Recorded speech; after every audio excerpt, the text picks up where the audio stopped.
कैसा ये इश्क है।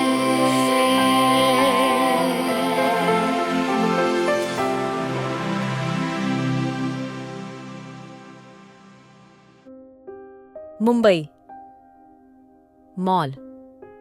फलक मॉल के अंदर घूम रही थी। वैसे तो उसको कुछ भी नहीं चाहिए था, लेकिन नाम करने के लिए जबरदस्ती यहां आ गई थी वो। अब उसको ये समझ नहीं आ रहा था वो आखिर क्या ले, क्योंकि लहंगा भले ही उसका डिजाइनर के यहां बन रहा था, लेकिन बाकी शादी के बाद के कपड़े वो मॉल से लेना चाहती थी। लेकिन शादी के बाद वो पहनने क्या वाली थी, उसको यही नहीं पता था। इसलिए उसने अपने सर पे हाथ रखा और कुछ देखने लगी। तभी अचानक उसकी नजर अपने साइड में पड़ी थी। विहान अपनी माँ के साथ आया हुआ था। विहान को देख के जैसे फलक के तन बदन में आग सी लग गई थी। आज उस कमीने की वजह से फलक को क्या कुछ झेलना पड़ रहा था। वो उसकी वजह से अनिरुद्ध से शादी कर रही थी। सिर्फ उसकी वजह से फलक का चेहरा गुस्से से जलने लगा था और वो बिना वक्त गंवाए सीधी विहान के पास गई थी।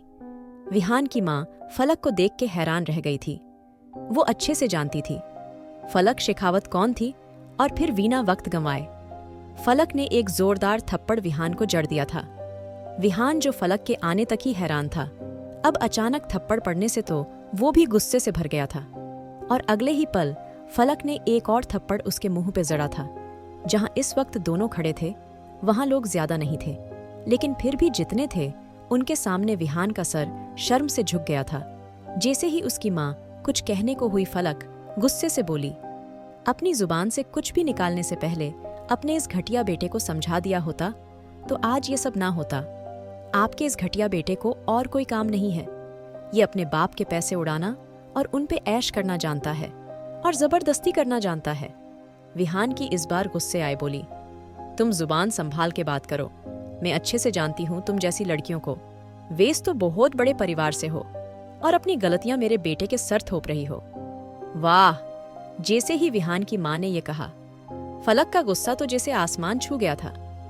फलक ने गुस्से से एक विहान का कोलार पकड़ा और उसको लगभग खींचते हुए बोली, इसकी शक्ल देखी है आपने?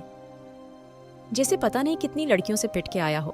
बेचारा मैं इसकी शक्ल देखना पसंद ना करूं और आप बात कर रही हैं। मैं इसके पीछे पड़ूंगी। वैसे फलक शेखावत हूं।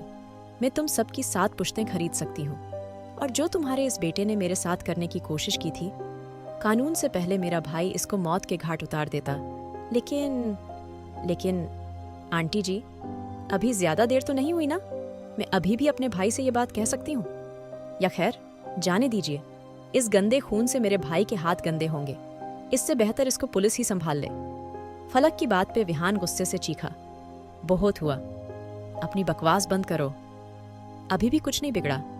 जेल भेजना चाहती हो, शौक से भेजना, लेकिन पहले तुम्हारी इज्जत भी उतरेगी। विहान ने इतना ही कहा था जब फलक ने एक और थप्पड़ मारने को हाथ उठाया, जिसको विहान ने बीच में ही पकड़ लिया था। विहान की माँ अब डर रही थी, क्योंकि वो बहुत अच्छे से जानती थी रुद्राक्ष शेखावत किस आग का नाम है। इसलिए अब वो लगातार विहान को रोक रही थी, लेकिन विहान को फर्क नहीं पड़ता था। उसका ध्यान अब फलक पे था। उस लड़की ने भरी भीड़ में विहान की बेइज्जती करी थी और ये बात विहान के लिए नाकाबिले बर्दाश्त थी।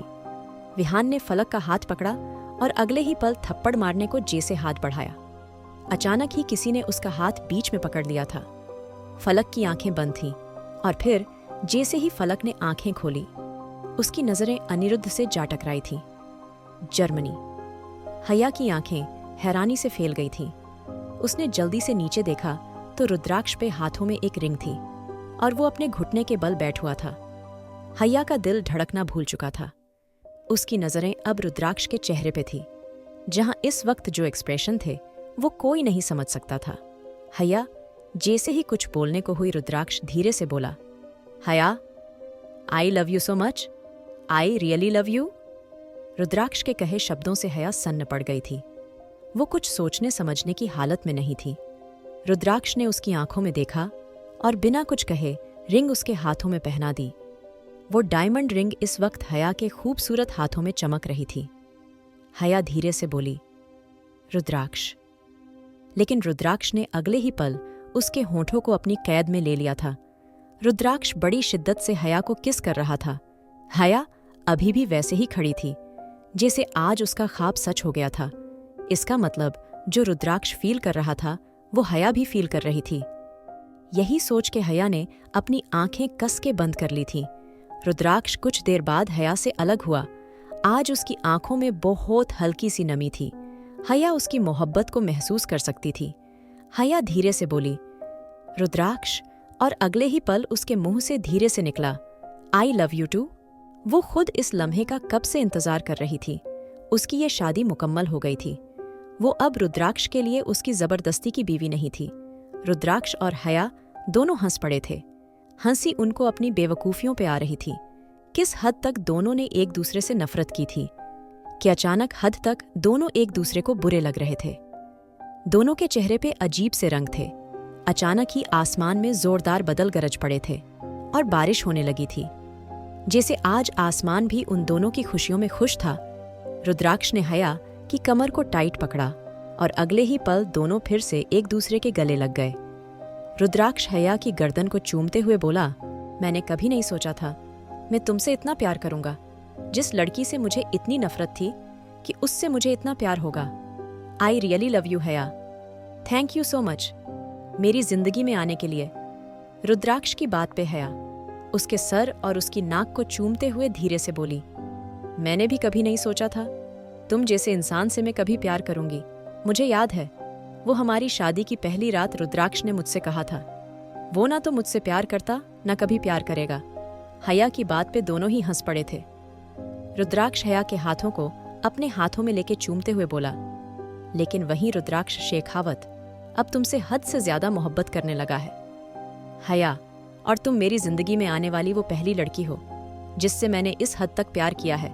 और मैं वादा करता हूँ तुम मेरी जिंदगी में आने वाली वो पहली और आखिरी लड़की रहोगी। आई लव यू।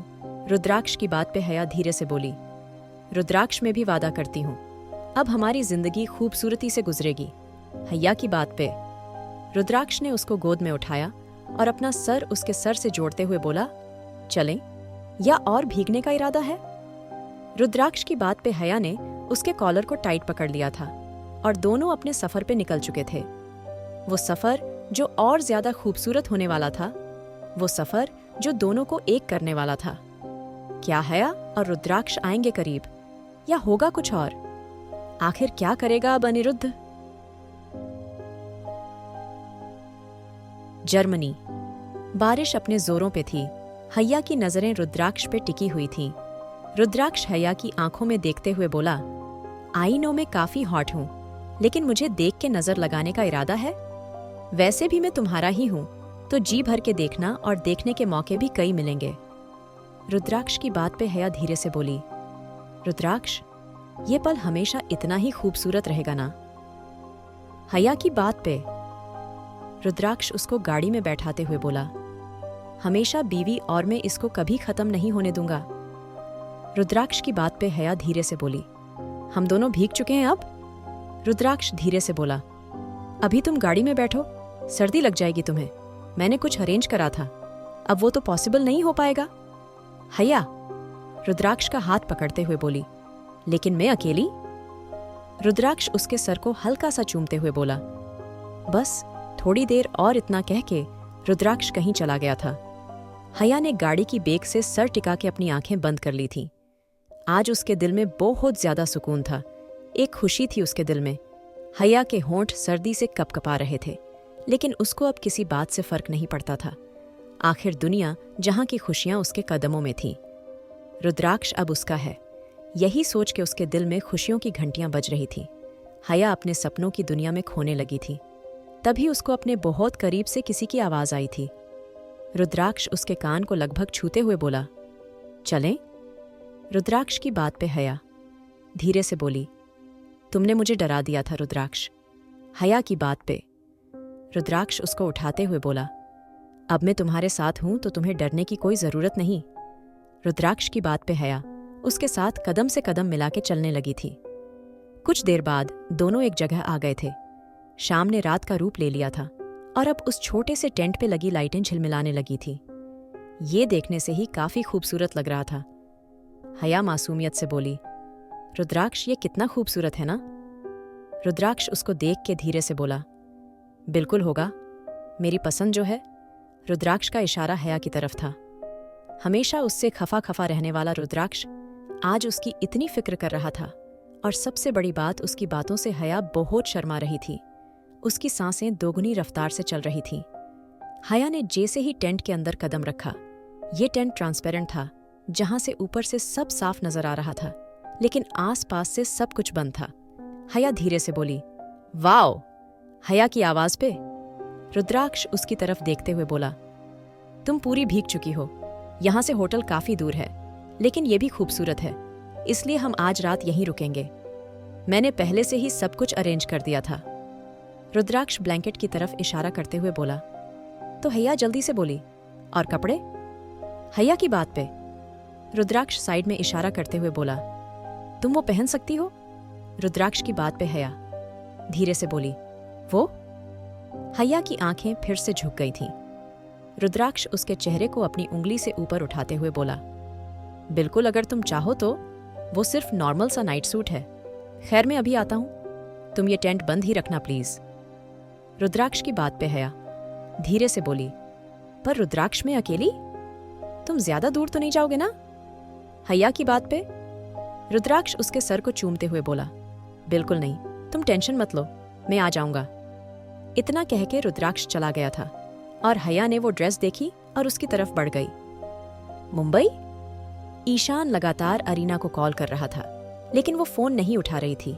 जब काफी देर तक भी अरीना ने फोन नहीं उठाया, तब जाकर ईशान ने उसकी बहन को कॉल करा था। ईशान गुस्से से बोला, कहाँ है अरीना? और मैंने कितनी बार कहा है उसको, जब मैं कॉल करूं तो मेरा कॉल इग्नोर ना हो। क्या उसको सुनाई नहीं दे रहा? ईशान सच में तंग आ चुका था। ईशान की बात पे अरीना की बहन ने कोई बात नहीं करी थी, और उसने खामोशी से अरीना को फोन थमा दिया था।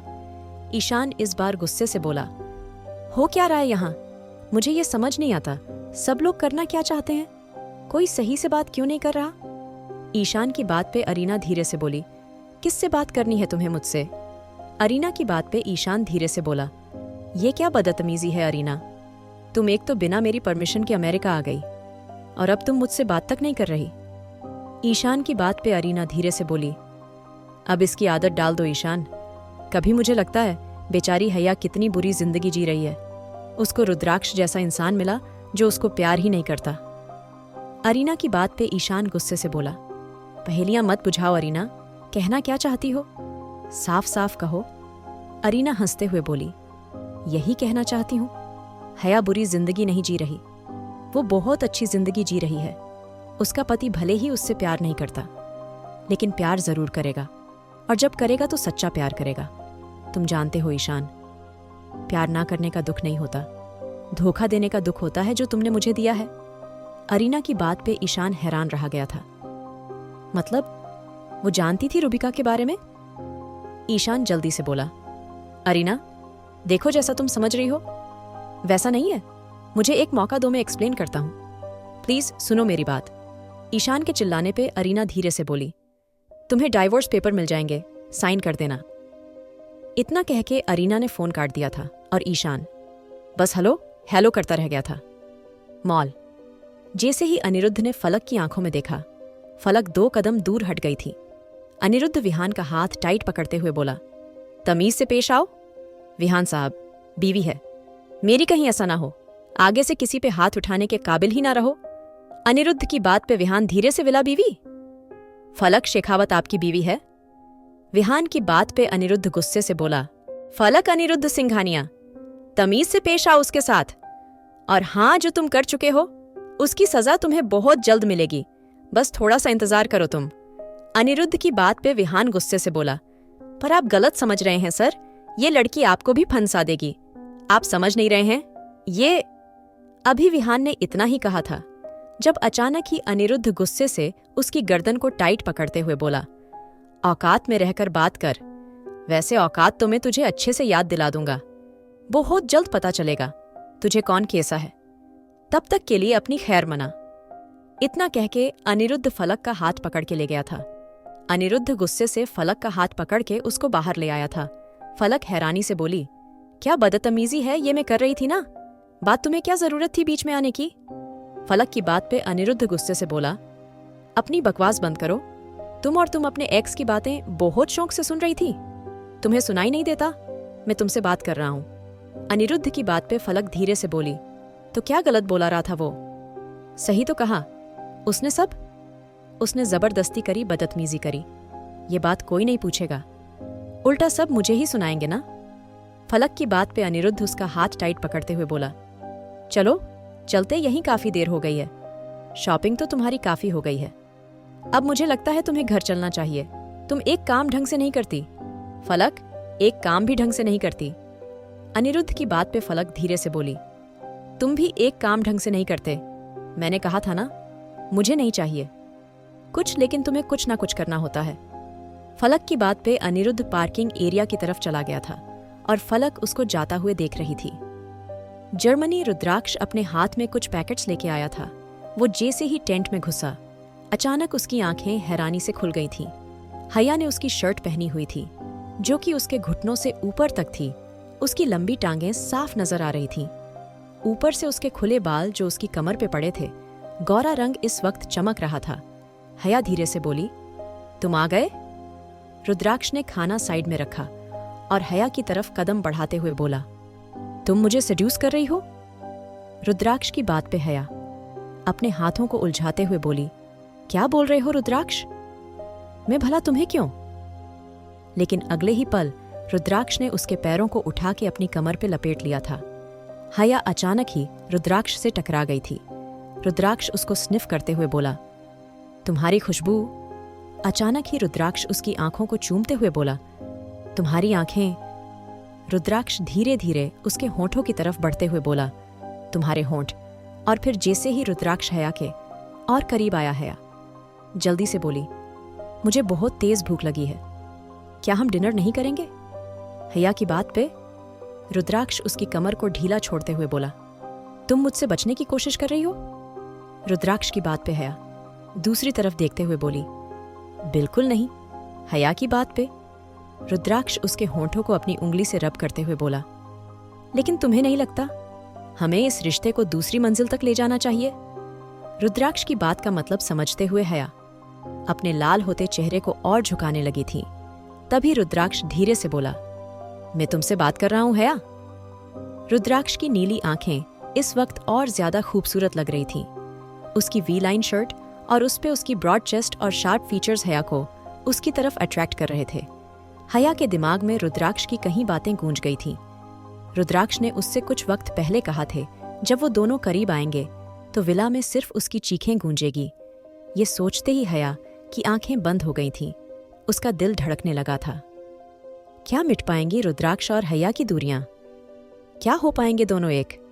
क्या सच में दे रही है अरीना ईशान को डाइवोर्स? जानने के लिए सुनिए married to cold hearted billionaire.